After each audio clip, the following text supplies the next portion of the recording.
Hi, ಎಲ್ಲರಿಗೂ ಕಥಾಕನಜ YouTube ಚಾನೆಲ್ಗೆ ಆತ್ಮೀಯವಾದ ಸ್ವಾಗತ. ನಾನಿವತ್ತು ನನ್ನ ನೀನು ಗೆಲ್ಲಲಾರೆ ಕಥೆಯ 31ನೇ ಎಪಿಸೋಡ್ನ ಜೊತೆ ನಿಮ್ಮ ಮುಂದೆ ಬಂದಿದ್ದೇನೆ. ಈ ಕತೆ ನಿಮಗೆ ಇಷ್ಟವಾಗಿದ್ದಲ್ಲಿ ಅಥವಾ ನೀವಿನ್ನು ಹೊಸದಾಗಿ ನಮ್ಮ ಚಾನಲನ್ನು ನೋಡ್ತಾ ಇದ್ದಲ್ಲಿ ತಪ್ಪದೆ ನಮ್ಮ ಚಾನಲನ್ನು ಸಬ್ಸ್ಕ್ರೈಬ್ ಮಾಡಿಬಿಡಿ. ಹಾಗೆ ಕಥೆಯ ಬಗ್ಗೆ ನಿಮ್ಮ ಅನಿಸಿಕೆಗಳನ್ನು ಕಮೆಂಟ್ ಸೆಕ್ಷನ್ನಲ್ಲಿ ಶೇರ್ ಮಾಡಿ. ಸ್ವಲ್ಪ ಸಮಯದ ಬಳಿಕ ಡಾಕ್ಟರ್ ಹೊರಗೆ ಬಂದವರೇ, he is out of danger. ಪೇಷಂಟ್ಗೆ ಈಗ ಪ್ರಜ್ಞೆ ಬಂದಿದೆ. ನಿಮ್ಮಲ್ಲಿ ಯಾರಾದ್ರೊಬ್ರು ಹೋಗಿ ಅವನನ್ನು ನೋಡಿ ಮಾತಾಡಿಸಬಹುದು ಎಂದು ಹೇಳಿ ಹೊರಗೆ ಹೋದರು. ಅವನನ್ನು ನೋಡುವ ಕಾತುರದಿಂದ ವರ್ಷಾನೆ ಮೊದಲು ಒಳಗೆ ಹೋದಳು. ಹತ್ತು ಸೊರಗಿ ಹೋಗಿದ್ದ ಹುಡುಗಿಯನ್ನು ಕಂಡು ವರುಣ್ಗೆನೆ ಒಂದು ಕ್ಷಣ ಗಾಬರಿಯಾಗಿತ್ತು. ನಿಧಾನಕ್ಕೆ ಎದ್ದು ಕುಳಿತವನು, ಹೇ ವರ್ಷ, ಯಾಕಿಷ್ಟೊಂದು ಅಳ್ತಾ ಇದೆಯಾ? ನಂಗೇನೂ ಆಗಿಲ್ಲ ನೋಡು, ನಾನು ಚೆನ್ನಾಗಿ ಇದ್ದೀನಿ ಎಂದವನಿಗೆ. ಹೌದು ಚೆನ್ನಾಗಿದ್ದೀಯ, ನಾನು ನೋಡ್ತಾನೆ ಇದ್ದೀನಲ್ಲ ಅದೆಷ್ಟು ಚೆನ್ನಾಗಿದ್ದೀಯ ಅಂತ. ಡಬ್ಬ ನನ್ನ ಮಗನೇ, ಎಷ್ಟು ಸಲ ನಿಂಗೆ ಹೇಳೋದು, ರೋಡಲ್ಲಿ ಗಾಡಿ ಓಡಿಸ್ಬೇಕಾದ್ರೆ ಸ್ವಲ್ಪ ಹುಷಾರಾಗಿರು ಅಂತ. ಆ ಕಡೆ ಈ ಕಡೆ ಎಷ್ಟೊಂದು ವೆಹಿಕಲ್ ಬರ್ತಾ ಇರುತ್ತೆ. 1000 ಸಲ ಬಡ್ಕೊಂಡಿದ್ದೀನಿ ನಾನು ಡ್ರೈವಿಂಗ್ ಮಾಡಬೇಕಾದ್ರೆ ಹುಷಾರು ಅಂತ. ಆದರೆ ನಿಂಗೆ ನನ್ನ ಮಾತು ಅರ್ಥನೇ ಆಗಲ್ಲ. ಇವತ್ತೇನಾದ್ರೂ ಹೆಚ್ಚು ಕಡಿಮೆ ಆಗ್ತಿರ್ತಿದ್ರೆ ಏನೇನು ಮಾಡಬೇಕಿತ್ತು ನಾನು? ಯಾರನ್ನು ಹೋಗಿ ಕೇಳಬೇಕಿತ್ತು? ಎಷ್ಟು ಭಯ ಆಗಿತ್ತು ಗೊತ್ತಾ? ಒಂದು ಕ್ಷಣ ಉಸಿರೇ ನಿಂತು ಹೋದ ಹಾಗಾಗಿತ್ತು. ಇದೆಲ್ಲ ನಿಂಗೆ ಹೇಗೆ ಅರ್ಥ ಆಗುತ್ತೆ ಹೇಳು ಎಂದವಳೆ ಮುಖ ಮುಚ್ಚಿ ಅಳಲು ಶುರು ಮಾಡಿದಳು. ಅವಳ ಕೈಯನ್ನು ಮುಖದಿಂದ ಪಕ್ಕಕ್ಕೆ ಸರಿಸಿದವನೇ, ಅಯ್ಯೋ ಹುಚ್ಚಿ, ಈಗ ಅಂಥದ್ದೇನು ಆಗಿಲ್ಲ ಅಲ್ವಾ? ಮತ್ತೇಕೆ ನೀನು ಹೀಗೆ ಅಳ್ತಾ ಇದೀಯಾ? ನೀನು ಅಳ್ತಿರೋದು ಹೇಗಿದೆ ಅಂದರೆ ನಾನೆಲ್ಲ ಹೊಗೆ ಹಾಕಿಸ್ಕೊಂಡು ಬಿಟ್ಟಿದ್ದೇನೆ ಅನ್ನೋ ರೇಂಜ್ಗಿದೆ ಎಂದು ನಕ್ಕನು ವರುಣ್. ಅವನ ಮಾತು ಕೇಳಿ ಅವಳಿಗೆ ನಗು ತರಿಸುವ ಬದಲಾಗಿ ಮನಸ್ಸಿಗೆ ಇನ್ನಷ್ಟು ನೋವು ಮಾಡಿತು. ವರುಣ್, ಅದೇನು ಮಾತು ಅಂತ ಆಡ್ತೀಯ? ಯಾವ ಸಮಯದಲ್ಲಿ ಹೇಗೆ ಮಾತಾಡ್ಬೇಕನ್ನೋದು ನಿನಗೆ ಗೊತ್ತಾಗಲ್ವಾ?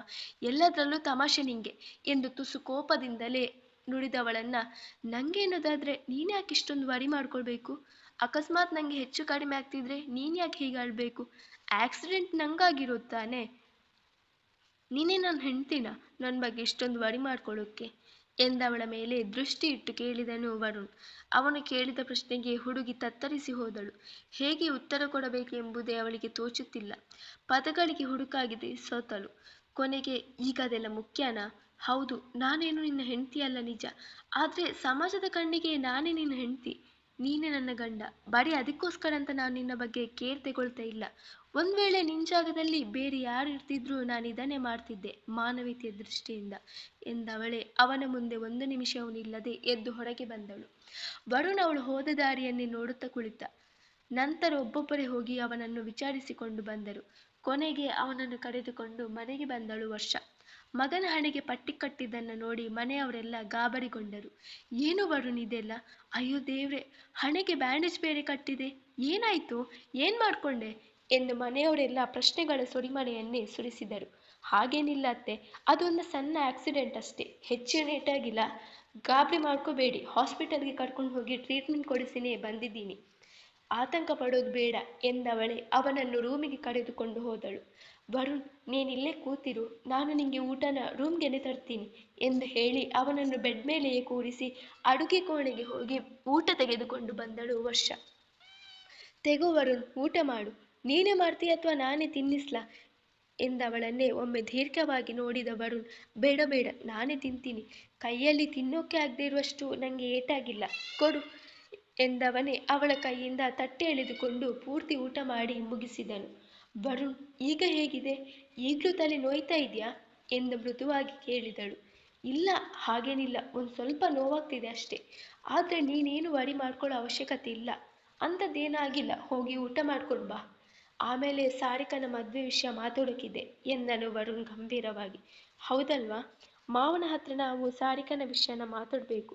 ಸರಿ, ಹಾಗಿದ್ರೆ ನಾನು ಹೋಗಿ ಊಟ ಮಾಡ್ಕೊಂಡು ಬರ್ತೀನಿ. ಆದರೆ ಅದಕ್ಕಿಂತ ಮುಂಚೆ ನೀನು ಈ ಟ್ಯಾಬ್ಲೆಟ್ನ ತಿನ್ನಬೇಕು. ಸ್ವಲ್ಪ ಹೊತ್ತು ರೆಸ್ಟ್ ಮಾಡು, ಅಷ್ಟರಲ್ಲಿ ನಾನು ಕೂಡ ಎಲ್ಲ ಕೆಲಸ ಮುಗಿಸಿ ಬರ್ತೀನಿ ಎಂದವಳೆ ಟ್ಯಾಬ್ಲೆಟ್ನ ಮತ್ತು ಫ್ಲಾಸ್ಕ್ನಲ್ಲಿದ್ದ ಬಿಸಿ ನೀರನ್ನು ಅವನ ಮುಂದೆ ಕೊಟ್ಟವಳು ಹೊರಗೆ ಹೋದಳು. ಅವಳು ಕೊಟ್ಟು ಹೋದ ಮಾತ್ರೆಯನ್ನು ಮತ್ತು ನೀರಿನ ಲೋಟವನ್ನು ಹಿಡಿದುಕೊಂಡ ವರುಣ್, ಅಲ್ಲ, ಈ ವರ್ಷನಿಗೆ ಏನಾಗಿದೆ? ಇತ್ತೀಚೆಗೆ ತುಂಬ ಬದಲಾಗಿದ್ದಾಳೆ ಅಂತ ಅನ್ನಿಸ್ತಿದೆ. ಅವಳ ನಡವಳಿಕೆ ಆಗಿರಬಹುದು, ಅವಳು ನನ್ನ ಜೊತೆ ಬಿಹೇವ್ ಮಾಡೋದಾಗಿರ್ಬೋದು, ತುಂಬಾನೇ ಬದಲಾಗಿದೆ. ಮುಂಚೆ ಎಲ್ಲ ನೋಡ್ತಿದ್ರೆ ಸಾಕು, ನನ್ನನ್ನು ನೋಡಿ ಉಡ್ಕೊಳ್ತಾ ಇದ್ಲು. ಆದರೆ ಈಗ ನನಗೆ ಎಲ್ಲಿ ಏನಾಗುತ್ತಂತ ಹೇಳಿ ತುಂಬ ಕೇರ್ ತಗೊಳ್ತಾಳೆ. ಏನೋಪ್ಪ ಈ ಹುಡುಗಿರ್ನ ಅರ್ಥ ಮಾಡ್ಕೊಳ್ಳೋದೇ ಕಷ್ಟ ಎಂದವನೇ ಮಾತ್ರೆಯನ್ನು ನುಂಗಿ ನೀರು ಕುಡಿದು ಹಾಗೆ ಕಣ್ಣು ಮುಚ್ಚಿ ನಿದ್ದೆಗೆ ಜಾರಿದವನು ತಕ್ಷಣ ಇವತ್ತು ನನಗೆ ಆಗಿರೋ ಆಕ್ಸಿಡೆಂಟ್ ಅದು ಆಕಸ್ಮಿಕ ಅಂತ ಅಲ್ವೇ ಅಲ್ಲ, ಯಾರೋ ಬೇಕಂತ ಮಾಡಿರೋದು, ಯಾರೋ ನನ್ನ ಹಳೆ ದುಶ್ಮನ್ಗಳೇ ಇರಬೇಕು. ಆದರೆ ಯಾರಾಗಿರ್ಬೋದು? ನಂಗಾತ ಶತ್ರುಗಳು ಯಾರು ಇಲ್ವೇ? ಆದರೆ ಈ ವಿಷಯನ ವರ್ಷನ ಹತ್ರ ಮಾತ್ರ ಹೇಳಬಾರ್ದು. ಮೊದಲೇ ನಂಗೆ ಆಕ್ಸಿಡೆಂಟ್ ಆಗಿದೆ ಅಂತ ತಲೆ ಮೇಲೆ ಆಕಾಶ ಬಿದ್ದವಳ ಥರ ಆಡ್ತಿದ್ದಾಳೆ. ಇನ್ನು ಇವತ್ತಾರು ಆಗಿರೋ ಆಕ್ಸಿಡೆಂಟ್ ಯಾರೋ ಬೇಕಂತಲೇ ಇಂಟೆನ್ಷನ್ ಇಟ್ಕೊಂಡು ನನ್ನ ಮೇಲೆ ಮಾಡಿದ್ದಾರೆ ಅಂತಂದರೆ ಅವಳು ಅದು ಹೇಗೆ ರಿಯಾಕ್ಟ್ ಮಾಡ್ತಾಳು? ಸದ್ಯಕ್ಕೆ ಈ ವಿಷಯನ ಅವಳಿಂದ ಮುಚ್ಚಿಡೋದೇ ವಾಸಿ ಎಂದವನೇ ನಕ್ಕು ಮಲಗಿದನು. ಸ್ವಲ್ಪ ಹೊತ್ತಿನ ಬಳಿಕ ರೂಮಿಗೆ ಬಂದ ವರ್ಷ ವರುಣ ಪಕ್ಕ ಕುಳಿತು ಅವಳ ತಲೆಯನ್ನು ಸವರಿ, ವರುಣ್ ಮಲಗಿದ್ಯಾ ಎಂದು ಮೆಲ್ಲಗೆ ನುಡಿದವಳ ಮಾತಿಗೆ ತಕ್ಷಣ ಎಚ್ಚರಗೊಂಡವನು, ಏನೇ ವರ್ಷ ನೀನು ಮಲಗಿದ್ದವನನ್ನು ಎಬ್ಬಿಸಿ ಮಲಗಿದ್ಯಾ ಅಂತ ಕೇಳ್ತಾ ಇದೆಯಲ್ಲ ಎಂದು ತಲೆ ಕೆಳೆದುಕೊಂಡನು. ಸಾರಿ, ನಿಂಗೆ ನಿದ್ದೆ ಬರ್ತಿದ್ಯಾ? ಪರವಾಗಿಲ್ಲ, ನೀನು ಮಲ್ಕೋ. ಯಾಕೋ ನಿದ್ದೆ ಮೂಡಲ್ಲಿದ್ದೀಯ ಅನ್ಸುತ್ತೆ, ನಾಳೆ ಬೆಳಿಗ್ಗೆ ಮಾವನ ಹತ್ರ ಮಾತಾಡೋಣ ಎಂದವಳನ್ನು, ಹೇ ಇರು, ಏನು ವಿಷಯ? ನನಗೆ ನಿದ್ದೆ ಬಂದಿದ್ದೇನೋ ನಿಜಾನೇ, ಆದರೆ ಅದೇನು ವಿಷಯ ಅಂತ ಹೇಳು ಎಂದನು. ಅದು ಎಲ್ಲರೂ ಹಾಲ್ನಲ್ಲಿ ಕೂತಿದ್ದಾರೆ, ಎಲ್ರಿದ್ದಾರೆ ಮನೆಯವರು. ನನಗೆ ಯಾಕೋ ಇದೇ ಕರೆಕ್ಟ್ ಟೈಮ್ ಅನ್ನಿಸ್ತಿದೆ. ವಿಷಯನ ಮನೆಯಲ್ಲಿ ಹೇಳಿಬಿಡೋಣ, ಆಮೇಲೆ ಮಿಕ್ಕಿದೆಲ್ಲ ಮನೆಯವರೇ ನೋಡ್ಕೊಳ್ತಾರೆ. ಹೇಗಿದ್ರು ಸಾರಿಕಾ ಕೂಡ ಇನ್ನೂ ಚಿಕ್ಕವಳು, ಓದೋ ವಯಸ್ಸಲ್ಲಿ ಮದುವೆ ನನಗೆ ಯಾಕೋ ಸರಿ ಕಾಣಿಸ್ತಿಲ್ಲ. ಆದರೆ ಮಾವನವರು ಗೊತ್ತಿಲ್ಲ ಏನು ಮಾಡ್ತಾರಂತೆ, ಒಂದ್ಸಲ ಮಾತಾಡ್ಬಿಟ್ಟು ಬರೋಣ ಬಾ ಎಂದಳು ವರ್ಷ. ಓ ಹೌದಲ್ವಾ, ಸರಿ, ಹಾಗಿದ್ರೆ ಇವತ್ತೇ ಹೋಗಿ ಮನೆಯವರ ಹತ್ರ ಅವಳ ಪ್ರೀತಿ ವಿಷಯನ ಹೇಳಿ ಬಂದ್ಬಿಡೋಣ, ಮಿಕ್ಕಿದೆಲ್ಲ ಅವರೇ ನೋಡ್ಕೊಳ್ತಾರೆ ಎಂದನು ವರುಣ್. ಇಬ್ಬರು ಕೂಡ ಹಾಲ್ನತ್ತ ಬಂದರು. ಡ್ಯಾಡ್, ನಿಮ್ಮ ಹತ್ರ ಸ್ವಲ್ಪ ಮಾತಾಡೋಕ್ಕಿತ್ತು ಎಂದನು ವರುಣ್. ಯಾವ ವಿಷಯ ವರುಣ್ ಕೇಳಿದರು ಸುಧೀಂದ್ರ. ಅದು ಸಾರಿಕನ ಬಗ್ಗೆ ಅಪ್ಪ. ಸಾರಿಕನ ವಿಷಯ ಎಂದಾಕ್ಷಣ ಮನೆಯವರೆಲ್ಲರ ಕಿವಿಗಳು ನೆಟ್ಟಗಾದವು. ಏನು, ನಮ್ಮ ಸಾರಿಕನ ವಿಷಯನ? ಏನಾಯಿತು ಎಂದು ಕೇಳಿದರು ಸುಧೀಂದ್ರ. ಅಂಥದ್ದೇನಿಲ್ಲ ಡ್ಯಾಡ್, ನಮ್ಮ ಸಾರಿಕ ಒಬ್ಬ ಹುಡುಗನನ್ನು ಪ್ರೀತಿಸ್ತಿದ್ದಾಳೆ, ಅವನು ಅಷ್ಟೇ ಇವಳನ್ನು ತುಂಬ ಪ್ರೀತಿಸ್ತಿದ್ದಾನೆ ಎಂದನು ವರುಣ್. ಹೌದು ಮಾವ, ವರುಣ್ ಹೇಳ್ತಾ ಇರೋದು ನಿಜಾನೇ. ಹುಡುಗ ನಮ್ಮ ಕಾಲೇಜೇ, ಸೀನಿಯರ್, ತುಂಬ ಒಳ್ಳೆಯವನು, ವರುಣ್ ಪರಿಚಯಸ್ಥ ಎಂದಳು ವರ್ಷ. ಹೌದಾ, ಎಷ್ಟು ದಿನದಿಂದ ಈ ಲವ್ ಸ್ಟೋರಿ ನಡೀತಾ ಇದೆ? ಅದು ಕೂಡ ನಮಗೆ ಗೊತ್ತಾಗದೇನೆ ಎಂದು ಕೇಳಿದರು ಸುಧೀಂದ್ರ. ಅದು ಡ್ಯಾಡ್ ಹಾಗೇನಿಲ್ಲ, ಅವನು ನನಗೆ ಮೊನ್ನೆ ಅಷ್ಟೇ ಪ್ರಪೋಸ್ ಮಾಡಿದ್ದ, ಆದರೆ ನಾನು ಒಪ್ಕೊಂಡಿರಲಿಲ್ಲ. ಆಮೇಲೆ ಒಪ್ತೆ, ತುಂಬ ಒಳ್ಳೆಯವನು, ಹೆಸರು ತಾರಕ್ ಅಂತ, ಅಣ್ಣಂಗೆ ತುಂಬ ಚೆನ್ನಾಗಿ ಪರಿಚಯ ಇದೆ ಎಂದಳು ತಲೆಗಿರಿಸ್ತಾ ಸಾರಿಕಾ. ಹೋ, ಅಮ್ಮೋರು ನಾಚಿಕೊಳ್ಳೋದನ್ನು ನೋಡಿದ್ರೇನೆ ಗೊತ್ತಾಗುತ್ತೆ ಅವನನ್ನು ಅದೆಷ್ಟು ಪ್ರೀತಿಸ್ತಿದ್ದೀರಾ ಅಂತ. ಸರಿ, ಹಾಗಿದ್ರೆ ನಾಳೆ ಜೀವನ ಮಾಡೋರು ನೀವು, ನಿಮಗಿಬ್ರಿಗೂ ಒಪ್ಪಿಗೆ ಇದ್ದರೆ ನನಗೂ ಒಪ್ಪಿಗೆನೆ. ನಾಳೆ ಆ ಹುಡುಗರನ್ನು ಮತ್ತು ಅವನ ಮನೆಯವರನ್ನು ನಮ್ಮನೆಗೆ ಬರೋಕೆ ಹೇಳು, ನಾನು ಅವ್ರ ಹತ್ರ ಸ್ವಲ್ಪ ಮಾತಾಡಿ ಆದಮೇಲೆ ಮುಂದಿನದನ್ನು ಯೋಚಿಸೋಣ. ಬೇಕಿದ್ರೆ ಮದುವೆನೂ ಮಾಡಿ ಮುಗಿಸ್ತೀನಿ. ಹೇಗೂ ಆಸ್ತಿ ಪಾಸ್ತಿಗೆ ನಮ್ಮಲ್ಲೇನು ಕೊರತೆ ಇಲ್ಲ, ನೀವೇ ದುಡಿದು ಸಾಕ್ಬೇಕನ್ನೋದು ಏನೂ ಇಲ್ಲ. ಆ ಹುಡುಗನ ಹೆಸರಲ್ಲಿ ಇಂತಿಷ್ಟಂತ ಆಸ್ತಿನ ಬರೆದು ಕೊಡ್ತೀನಿ, ನಿಮ್ಮ ಖುಷಿ ನನಗೆ ಮುಖ್ಯ ಎಂದ ಸುನೇತ್ರ ಅಲ್ಲಿಂದ ಹೋದರೆ ಮನೆಯವರೆಲ್ಲರವರ ಹಿಂದೆಯೇ ತಮ್ಮ ತಮ್ಮ ಕೋಣೆಗೆ ಹೋದರು. ಅವರು ಹೋದ ಮೇಲೆ ಖುಷಿಯಿಂದ ಕುಣಿದಾಡಿದ ಸಾರಿಕಾ ವರುಣ್ ವರ್ಷ ಇಬ್ಬರನ್ನು ತಬ್ಬಿ, ಥ್ಯಾಂಕ್ ಯು ಸೋ ಮಚ್ ಅಣ್ಣ ಅತ್ತಿಗೆ, ನಂಗಂತೂ ತುಂಬ ಖುಷಿ ಆಗ್ತಿದೆ. ಡ್ಯಾಡ್ ಇಷ್ಟು ಬೇಗ ಓಕೆ ಹೇಳ್ತಾರೆ ಅಂತ ಗೊತ್ತಿರಲಿಲ್ಲ. ನಾನು ಫಸ್ಟ್ ಈ ವಿಷಯನ ತಾರಕ್ಕೆ ಹೇಳಬೇಕು. ಗುಡ್ ನೈಟ್ ಎಂದವಳೆ ಖುಷಿಯಿಂದ ತನ್ನ ರೂಮಿಗೆ ಓಡಿದಳು. ವರುಣ್ ವರ್ಷ ಕೂಡ ಒಬ್ಬರ ಮುಖ ಒಬ್ಬರು ನೋಡಿ ಮುಗುಳ್ನಕ್ಕು ತಮ್ಮ ಕೋಣೆಯೊಳಗೆ ಬಂದರು. ಮರುದಿನ ಬೆಳಿಗ್ಗೆ ತಾರಕ್ ಅವರ ಮನೆಯ ಮುಂದೆ ಬಂದಿದ್ದನು. ಅವರನ್ನು ಆತ್ಮೀಯವಾಗಿಯೇ ಬರಮಾಡಿಕೊಂಡನು ವರುಣ್, ನನ್ನನ್ನು ಕ್ಷಮಿಸ್ಬಿಡು ಮಗ, ನಾನು ತುಂಬ ದೊಡ್ಡ ತಪ್ಪು ಮಾಡಿಬಿಟ್ಟೆ. ನನ್ನ ಜೀವನದಲ್ಲಿ ಇಲ್ಲಿ ತನಕ ಒಂದು ಒಳ್ಳೆ ಕೆಲಸ ಕೂಡ ನಾನು ಮಾಡಿಲ್ಲ, ಆದರೆ ನೀನು ನನ್ನ ಕಣ್ಣು ತೆರೆಸಿಬಿಟ್ಟೆ.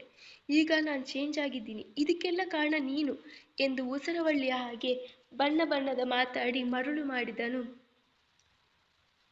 ತಾರಕ್. ಪರವಾಗಿಲ್ಲ ಬಿಡು ಮಗ, ನಾನು ಅದನ್ನೆಲ್ಲ ಅವತ್ತೇ ತಲೆಯಿಂದ ತೆಗೆದು ಹಾಕಿದ್ದೀನಿ.